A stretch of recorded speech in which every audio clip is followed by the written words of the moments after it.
Good morning, children. Welcome back. In the previous class, we had a discussion about power sharing from political science. Today, we will discuss about history, and the first chapter is nationalism in Europe. You have two chapters: nationalism in Europe and nationalism in India. Today, we will focus on nationalism in Europe, the first chapter. Now, before going to the chapter, you should know the meaning. What is nationalism? Definitely, when you have love towards your nation, when you have devotion towards your nation, when you have a feeling of oneness with your nation, that is nationalism. Now also you are having an example of nationalism. You are staying home, you are saving yourself, you are saving the whole nation from the deadly virus that is the corona. So in this way, you are showing your spirit of nationalism. So in this chapter, we will discuss how nationalism developed over time. Nationalism was always there and is always there and will be there. Then the nations will exist. But we will discuss that how the spirit of nationalism developed the democratic form of government. How the spirit of nationalism among people ended exploitation. How the spirit of nationalism united people, united nations. So to start with, we will start with the first page, and the first page starts with a visual. Look at this visual. This is the visual, and this visual is named as Democratic and Social Republic. This was a foreprint. The visual is named as Democratic and Social Republic. It was a print developed by the French artist Frédéric Chordin. He was a French artist. This was not an original one. This was an utopian vision. Utopian means imaginary idea. Imaginary idea of democracy and republic. Okay? And here you will find in this image, people are in a long queue. People are standing in a long queue. There is a statue, the Statue of Liberty. She is holding two things in her hand. In one hand, the torch of enlightenment, and in the other hand, the Charter of Rights. Now, Charter of Rights means which is the basis of democracy, which shows that all people are equal.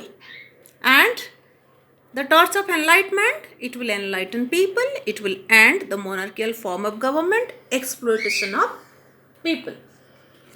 Now, in the foreground lies the shattered remains of the absolutist institutions.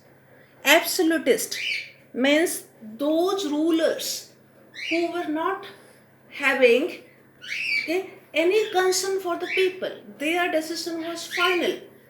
People's wishes had no place in their constitution. There was, of course, no constitution. So it means there would be an end to the monarchical form of government.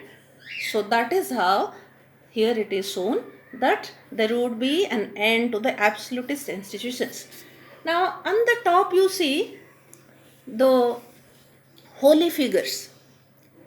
The holy figures, they also support this form of government. There is religious sanctions to this form of government.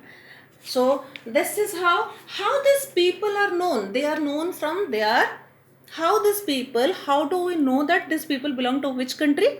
We have started that the people of Europe and America.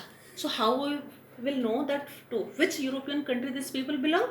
We will know from their flag and their dresses. Whether the people belong to Switzerland, belong to Germany, belong to America, so we will know from their dress and from their flag. So that is how that, remember this much in this topic, that Frédéric Chordin, a French artist, came with a print. It was an utopian vision and named Democratic and Social Republic. And people, in this people are shown, the people in the image belong to Europe and America.